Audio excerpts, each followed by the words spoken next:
ये दिन यानी कार्तिक मास के शुक्ल पक्ष की प्रतिपदा को गोवर्धन पूजा मनाई जाती है। गोवर्धन को अन्नकूट पूजा भी कहा जाता है। यह दिन भगवान श्री कृष्ण को समर्पित है। गोवर्धन पूजा के दिन लोग घर के आंगन में गोबर से गोवर्धन पर्वत का चित्र बनाकर गोवर्धन भगवान की पूजा करते हैं और उनकी परिक्रमा भी लगाते हैं। इस दिन भगवान को अन्नकूट का भोग लगाकर सभी को उसका प्रसाद बांटा जाता है। मान्यता है कि गोवर्धन पूजा के दिन कथा का पाठ करना बहुत जरूरी है, वरना पूजा का कोई फल नहीं मिलता।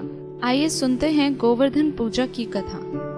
एक समय की बात है, श्री कृष्ण अपने मित्र ग्वालों के साथ पशु चराते हुए गोवर्धन पर्वत जा पहुँचे।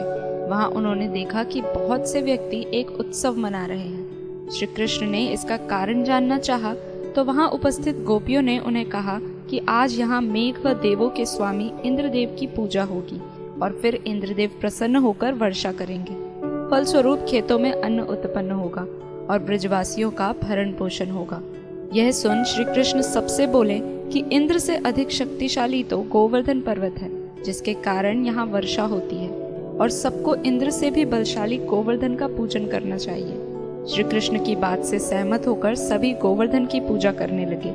जब यह बात इंद्रदेव को पता चली तो उन्होंने क्रोधित होकर मेघों को आज्ञा दी कि वे गोकुल में जाकर मूसलाधार बारिश करें। भयावह बारिश से भयभीत होकर सभी गोप वाले श्री कृष्ण के पास गए। यह जान श्री कृष्ण ने सबको गोवर्धन पर्वत की शरण में चलने के लिए कहा। सभी गोप वाले अपने पशुओं समेत गोवर्धन की तराई में आ गए। तत्पश्चात श्री कृष्ण ने गोवर्धन पर्वत को अपनी कनिष्ठिका उंगली पर उठाकर छाते सा तान दिया। इंद्रदेव के मेघ 7 दिन तक निरंतर बरसते रहे, किंतु श्री कृष्ण के सुदर्शन चक्र के प्रभाव से व्रजवासियों पर जल की एक बूंद भी नहीं पड़ी। यह अद्भुत चमत्कार देख इंद्रदेव असमंजस में पड़ गए। तब ब्रह्मा जी ने उन्हें बताया कि श्री कृष्ण भगवान विष्णु के अवतार हैं। सत्य जानकर इंद्रदेव श्री कृष्ण से क्षमा याचना करने लगे। श्री कृष्ण ने इंद्रदेव का अहंकार चूर चूर कर दिया था, अतः उन्होंने इंद्रदेव को क्षमा भी कर दिया और 7वें दिन गोवर्धन पर्वत को भूमि तल पर रख दिया और ब्रजवासियों से कहा कि अब वे हर वर्ष गोवर्धन पूजा कर अन्नकूट का पर्व मनाएं। मान्यता है कि तभी से इस पर्व को बड़े ही धूमधाम से मनाया जाने लगा।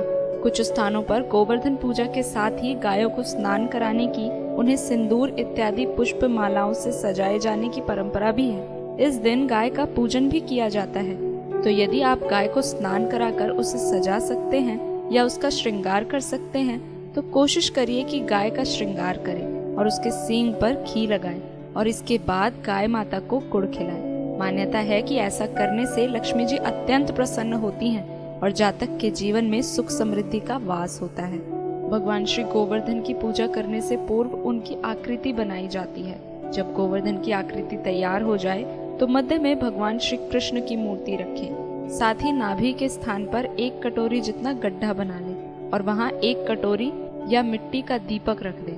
इसके बाद उस पात्र में दूध, दही, गंगा जल, शहद और बताशे इत्यादि डालकर पूजा करें। इसके बाद गोवर्धन पूजा मंत्र का पाठ करें और कथा का श्रवण करें। इस प्रकार गोवर्धन की पूजा करने से अत्यंत शुभ और फलदायक फल की प्राप्ति होती है।